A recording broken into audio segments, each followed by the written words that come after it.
Okay, so weird fun fact, just the kind of weird like number coincidences that I think are kind of fun. I am currently on arc 24 and this is my fourth time trying to record this take video. And I don't know why I'm having trouble. And it's not like technical issues, it's just for some reason, as I'm trying to talk about it, it's not clicking or I'm not feeling it, which is weird because I loved this arc. I know when I was talking about 21, I was talking about like, there's aspects that don't maybe quite pass the sniff test in Worm, and the fact that Taylor killed two people and is able to be a hero. I'm like, it makes sense in context. But on paper, it's kind of weird. And with where I'm at right now in arc 24, it's like, oh, well, she only killed one of them. And even while I was reading it in 22, I was like, that worked? Like, I can. Again, it's almost was the opposite where I'm like, on paper, I can see this working. But in the context, the way it's presented, I'm like, that actually worked? Huh? Oh, no, it didn't. Okay, it makes more sense that it didn't. And I think the best way I can talk about this arc is instead of just going beat by beat, is to talk about just how I felt reading it. And not that I'm gonna have this like big emotional reaction where I was like, dude, I was crying or like blah blah blah. Like, okay, quick tangent. Last night I watched Godzilla versus Hedorah. I can't wait to do my video on that. It is easily a top 2 Godzilla movie so far. What the fuck was the way I did that? Like, why was the thumb up? That makes it look like it's 3. It's top 2 so far. And by the end of the movie, I had such a good time. I was laughing so hard. I actually felt like I was high. It was like the lack of oxygen from laughing. And it's not like I had like some kind of transcendent experience or something like that with this arc, but I thought it was really good. Like, I really liked, I think, just how claustrophobic it was. With so much of it, I mean, a lot of it is either Taylor in a cell or she's in an interrogation room. And just as much power as she has with all the bugs and everything, and like there's a lot she can see, there's so much that she can't see. And believe it or not, that's really important in terms of the arc. What made the arc really stand out to me, though, in addition to like all the shit with Alexandria, because I thought it was really cool and really interesting, excuse me, to me, this arc is why I like Taylor so much as a character. And it's something I was talking about in arc 21 when I was kind of going on my rant. There's times in the story where Taylor infuriates me with her decisions, with her flexible morality, with her hypocrisy. But weirdly enough, it's the kind of things that with so many other characters would annoy the hell out of me. With Taylor, like, this is what makes her so fascinating to listen to and to read. What works for me is this arc is the best of Taylor's character and the worst of Taylor's character. You see her saying, I just want to help people. From day one, that is what I have wanted to do. I wanted to be a hero. And even as a villain, with all the fucked up crazy shit I've done, I have been the, not emotional. I mean, I guess she kind of has been the emotional center of the Undersiders, but it's also, I'm our conscience. I am the reason our crew isn't as fucked up as we could be. The fact that I okayed Regent using the full extent of his powers is how you know shit got bad in the city. But you do, like, I want to help people. I am turning myself in because I don't want to be in charge of a city. And not in a way where I'm like, it's too much work, it's so hard. It's just, I know there's bigger threats, there's bigger fish to fry. Defiant and dragging her out fighting the Slaughterhouse 9, let me do that, let me help. You want me to help, like, track the Endbringers? I'll do that. Like, whatever it takes to keep the world turning, I will do it. But you also get the worst of Taylor, is you get those moments of, I'm correct, and anyone who disagrees with me is automatically wrong. Like, through her conversations with Tag and Alexandria, she's like, okay, here's my terms. Number one, full amnesty for the Undersiders. Like, I want my friends to be able to not go to prison. You know, you guys are supervillains that took over a city, and, I mean, Taylor, you basically admitted to murdering a previous head of the PRT. They were all responsible for that. Like, they helped, so that's conspiracy. That's conspiracy, which is a separate charge of the underlying felony, which is, I don't know, murder, plus all these counts of assaults when you guys robbed a bank, all the assaults while you were robbing the bank, all the times you've assaulted the wards. You just want us to give you amnesty for that. That's kind of bullshit. What else do you want? I want Tag gone. He has to leave. I want Miss Militia in power because I think the PRT should be run by capes. It basically is anyway. Shout out Alexandria. And what was the other? Oh, and the other thing was just like, I just want to help fight the Nine, fight the Endbringers, whatever. If you want me to go to prison after that's done, I can do it. If you want me to go to prison first and then help, like, if I gotta do that, fine. But these are my terms. Like, okay, cool. Let's try to negotiate. No, I am not negotiating any of my terms. This is what I want. You're going to give it to me. She's so stubborn and so obstinate. And then as it goes on, and she's like, you know, I really don't like Tag and I really don't like Alexandria. They're bullies. And the second she just kind of says to herself, they're bullies, nothing they say gets through to her anymore. Not that it was getting through to her anyways, but it's any chance of a conversation was just gone at that point because she's so fucking stubborn. And like I was talking about in 21, after she kills them, and with Alexandria, and she has that conversation with Defiant, he's like, you have no idea how bad that is. Like, she's one of our best chances against the Endbringers. I mean, the Triumvirate as a whole, I mean, Eidolon is really important because of how his power works and his versatility, but Alexandria is so fucking strong. She knows them and they know her. Like, she is such an important piece. And you took that from us. And Taylor's response is, look, I mean, if we have to rely on people like that to win, then we as a species don't deserve to win. And Defiant rightfully pointing out that that's a decision you just made for the entire planet because you don't like them. Because because they were bullies and they were kind of assholes to her, which they were. Like, don't get me wrong. She's like, yeah, you know what?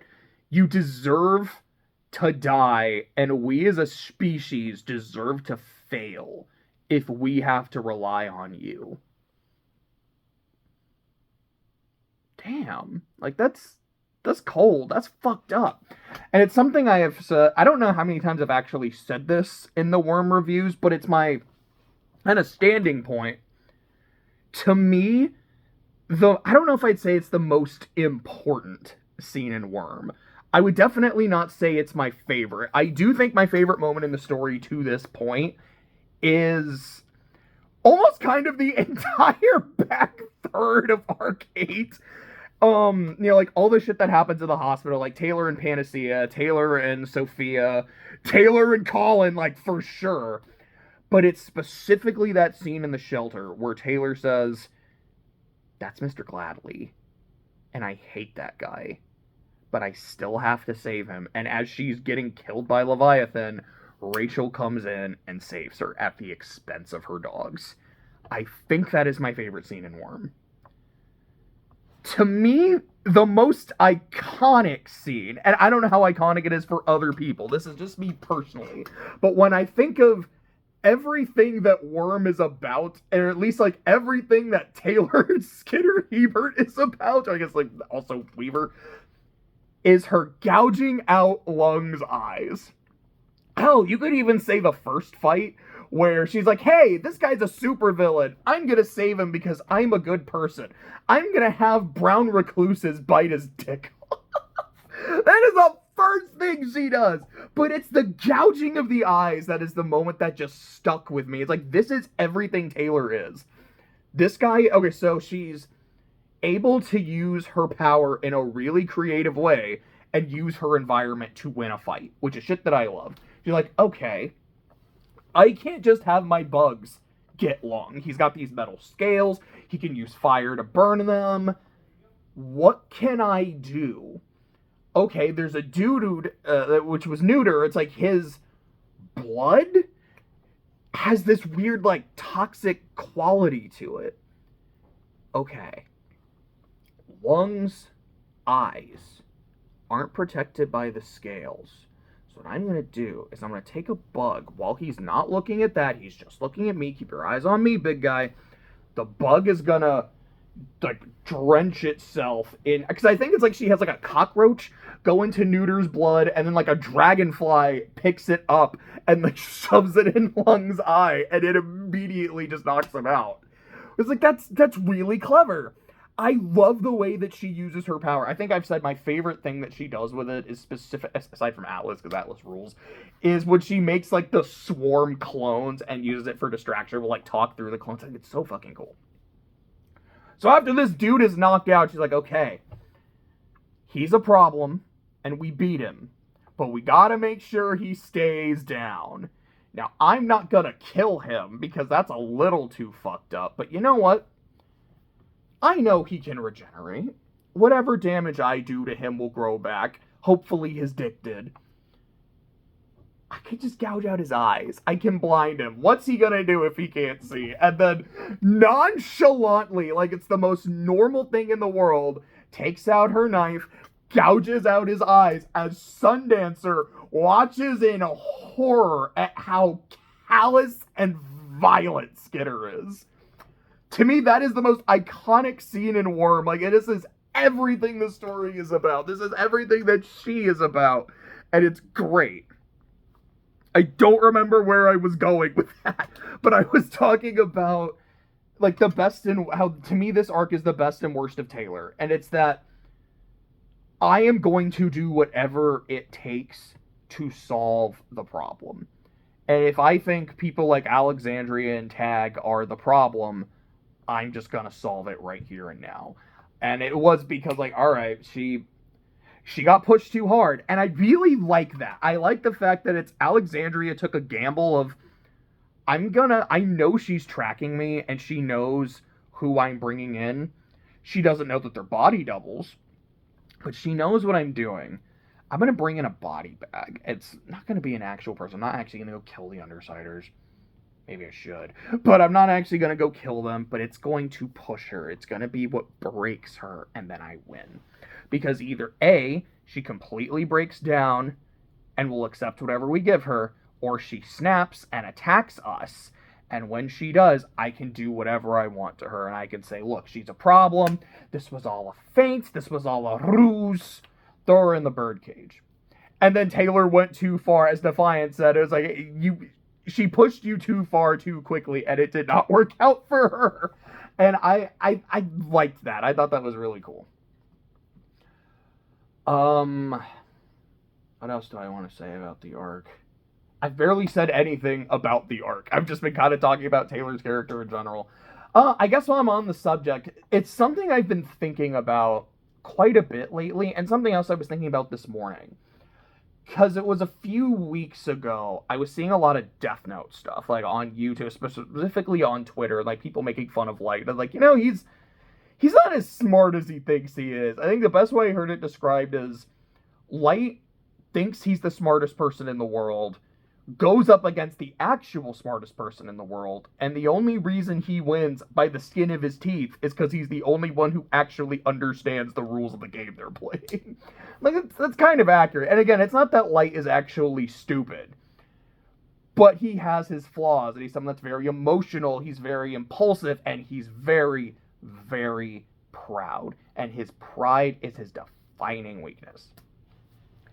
But thinking about something like Death Note and thinking about Breaking Bad, which is something I think about often when I think about Death Note, just that, here's your seemingly average dude who ends up going down the route of a criminal, and as it goes on, you really start to ask yourself, how much, like, was Heisenberg always there?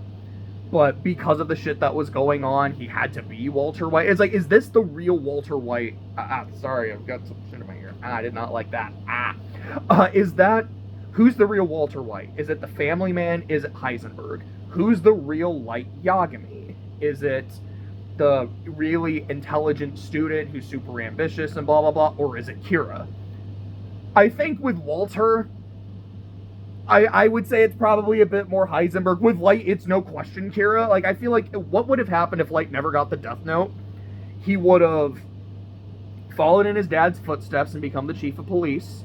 And I think he would have been insanely corrupt. He, not necessarily accepting bribes, although he probably would have, but it would have been more of a, whatever it takes to get my streets clean, I am going to do it. And after years of being a really effective chief of police, maybe he actually would have gone in like more legal side and been a prosecutor.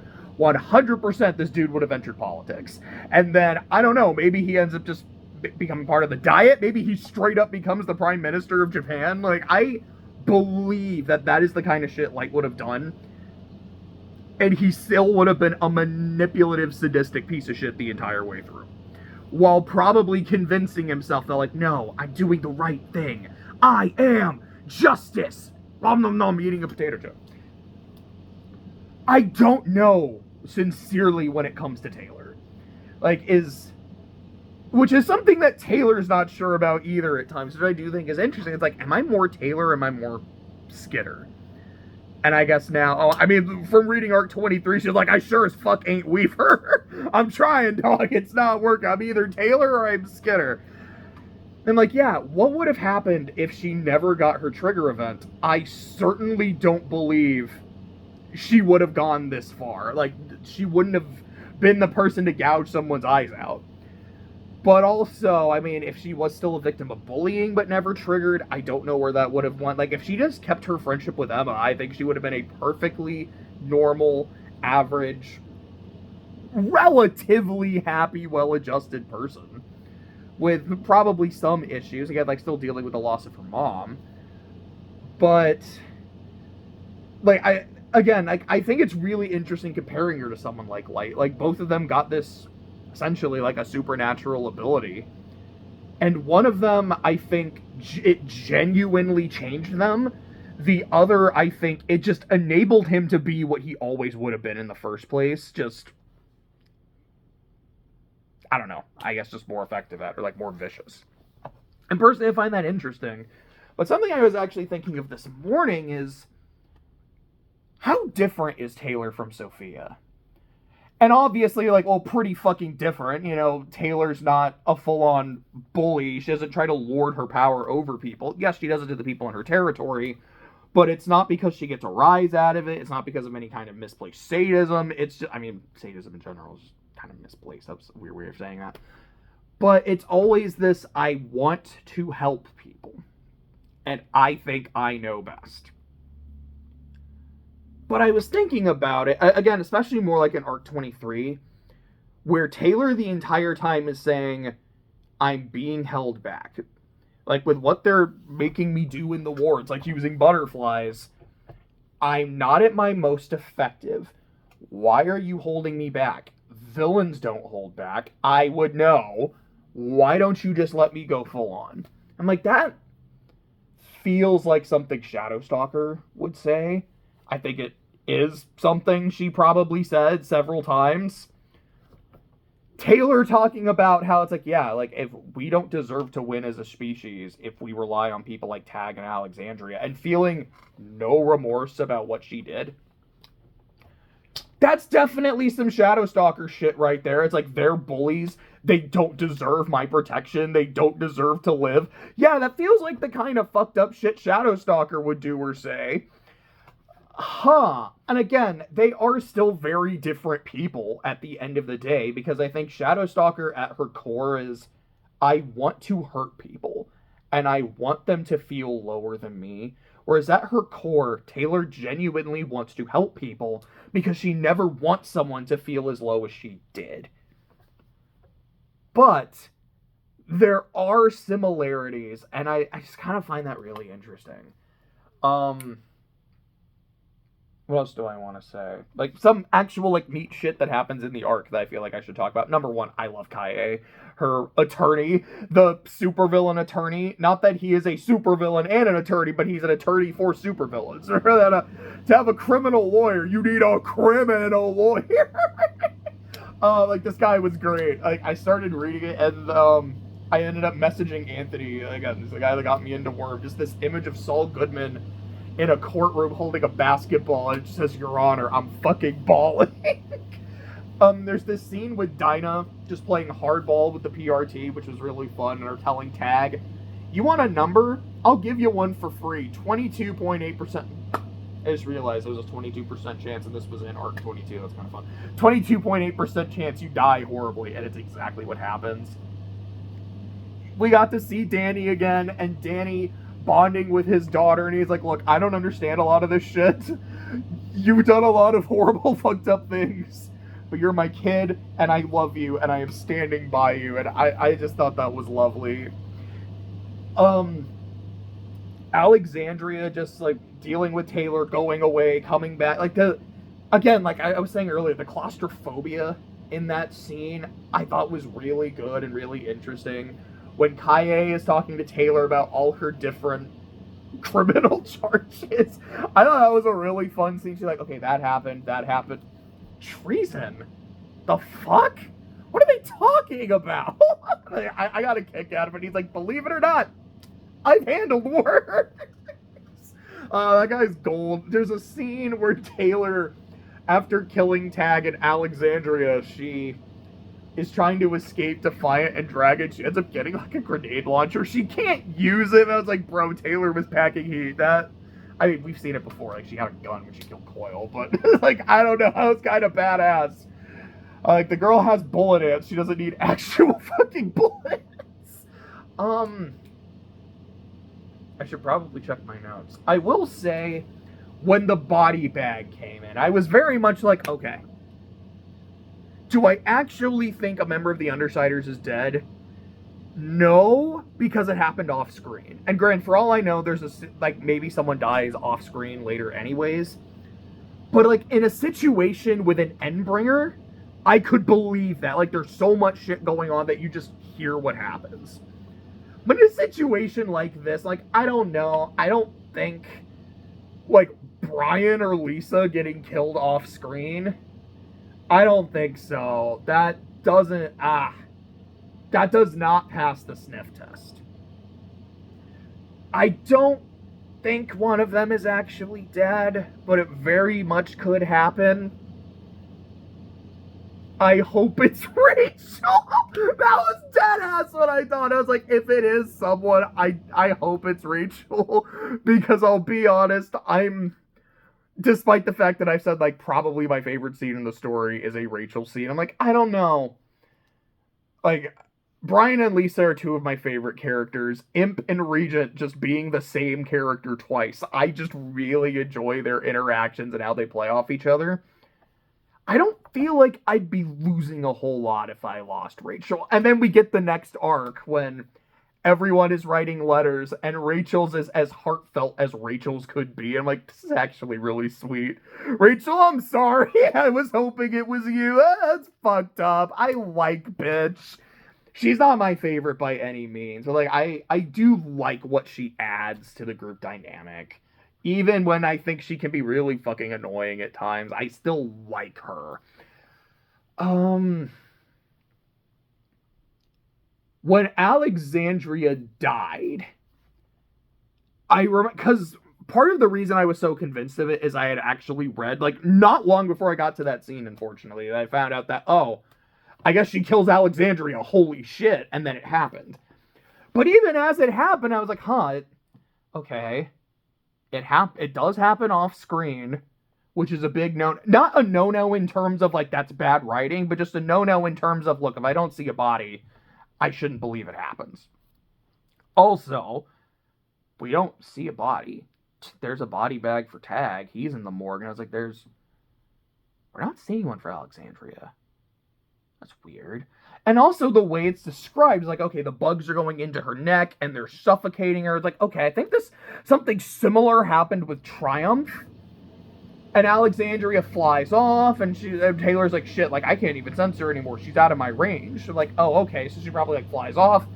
The bugs, like, die in her throat or something, which sounds awful and unpleasant, but it might not have killed her. And then, like, oh, no, she's dead. Really? Okay, that was a little weird. Sure, dog. And then they're like, yeah, you killed Alexandria. That's really fucking bad. You want to join our team? That's a little weird. I get it, but that's a little weird. And now we're at an Arc 24 with Alexandria flying around punching Behemoth. Like, okay. That makes a lot more sense. Like, all of that, like, in hindsight, passes the sniff test. Which, again, I know that was something I was talking about in 21 as well. Where I'm like, look, I'm not done with Worm yet. As I go forward, there might be things where I'm like, okay, in hindsight, this moment works a lot better, sniff test cleared, and there might be shit later where I'm like, boy, that is, like, story-ruining bad. I don't know. Like, I sincerely hope not. And based on the quality of the 23 arcs I have read to this point, I don't think that's likely to happen. But who knows? Maybe I'll hate the ending. I don't know how it ends. Which, I feel like I should go ahead and talk about that. Let me go ahead and, full transparency, some of the things that I know happen in Worm. And I might not hit all of them because there might just be shit I forget. So some of the things I've been spoiled on, Regent dies in the arc I'm reading. And I hate that I got that spoiled. It was literally like one of the comments on the video was just like, damn, Regent died. Damn, I guess he fucking does. Like, I hate that I know that, but here we go. What was the next one? I know that Theo does get powers and that he fights Jack. I don't know how the fight ends. I have no idea if Theo kills him, if Theo's able to do enough damage where someone else kills him. I don't know if Jack fucks up Theo and then he's like, alright, you lost. Time to kill 1,000. That was not a good hand crack. That would have been fantastic. We're like, all right, you lost. Time to kill 1,000 people. Speaking of which, there is one scene I really, really wish I didn't know about. Because I was on Reddit, and it was, okay, so specifically, I was just kind of trying to see, it's like, is there any word on a Worm adaptation? Like, is that something, like, are people trying to work on, like, a movie, on a show? Like, there would have to be a lot of fucking movies.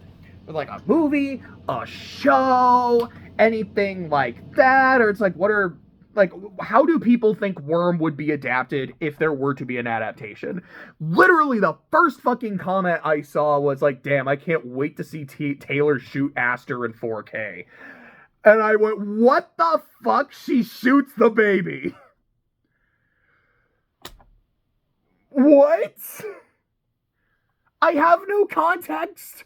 I don't know why, but I know it happens. What the fuck? Which immediately I told Anthony, I was like, okay, you had said at one point there's something Taylor does that is like the most unforgivable shit. Was this it? He's like, yeah, it's 100% that. He's like, in context, it makes sense.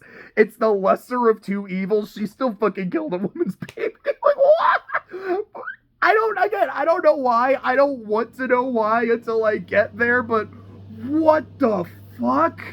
What makes her do that? Holy shit.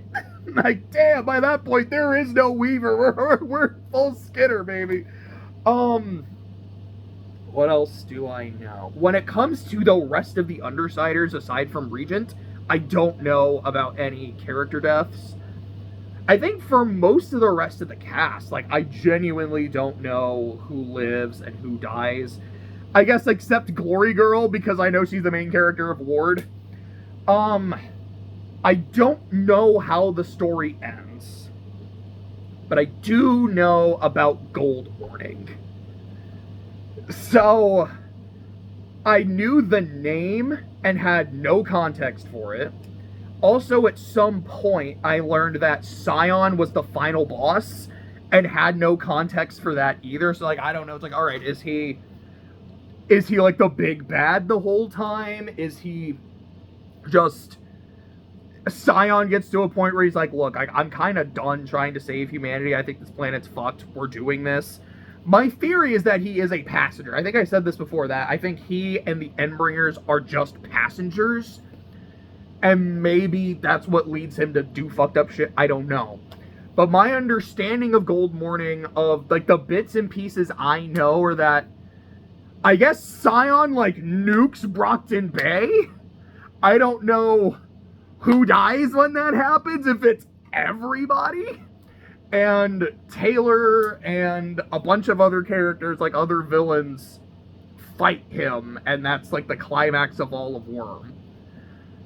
I think those are all the spoilers that I know. And it's like, so I don't know if the fight with Scion is what causes the end of the world, if like the world ended and then you have to deal with Scion, if by beating him they stops the end of the world. Again, like there's a lot of shit that I am unaware of. Unfortunately, there's a good handful of nuggets that I am. But, I'm sorry. I know this really wasn't much of a, like, Arc 22 talk about. It was just, let me talk about Taylor's character, because I find her so interesting, and I think with this arc, it was kind of the best time to do it. Oh yeah, there were a couple interludes. There's one with Sierra, where Danny goes to Skitter's territory. He talks, excuse me, not Sierra, Charlotte. Talks to Charlotte for a bit. There's a reporter who's trying to get information on Taylor and Skitter. Like, what do her people think about her? The people are dying to know. Don't know why I did that voice, but okay. Them talking to the other Undersiders. Rachel's like, I just want to go into the portal. Like, I don't want to have to deal with people. I can be our bodyguard over there. Like, all right, sure, dog. No pun intended. That was kind of it. And then you have Lungs, when it talks about like the way his power works is it takes time, but he also needs people paying attention to him, and the more people are paying attention to him, like the stronger he gets. He was in a Chinese prison, and there was a Chinese cult that was trying to indoctrinate him, which we see more of them in the next arc. We get this scene where he fights Leviathan, and he basically soloed Leviathan, and that was cool as hell. I had said, I was like, I want to see Lung fight an Endbringer. Okay, I've seen Lung fight an Endbringer. I guess I'm pretty sure, like, as part of Gold Morning, he's probably fighting Scion. That sounds sick as fuck. I can't wait to read that. And that was basically it. There's this one conversation he had that I really liked where he was talking, I think he was talking with Bakuda, and he's talking about his relationship with the heroes in Brockton Bay, and that, to me, there's two kinds of fear. There's fear of the unknown and fear of the known threat. Fear of the unknown is less powerful because you can get information about the unknown. It becomes less scary. I am a known threat to the heroes in Brockton Bay. They know how dangerous I am, and they also know how valuable I am, because if an Endbringer attacks, I can fight it. They've seen me do it. Like, the Triumvirate has seen me do it. I'm someone they really don't want off the streets because of some of the shit I can do, the balance I provide, and the endgame threats that I can deal with. I don't know, I thought that was really cool.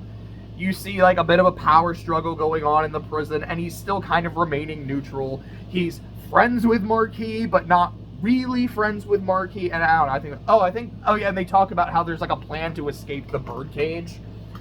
I don't know when that will happen, but that's a thing.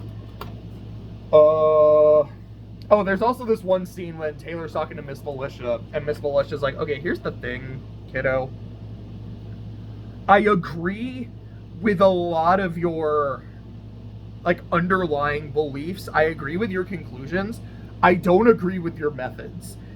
Dealing with you feels like I'm dealing with the devil, and it scares me. And so, I think that's kind of all I have to say. That was Arc 22, and related rants, and also spoilers that I'm aware of, so there's that.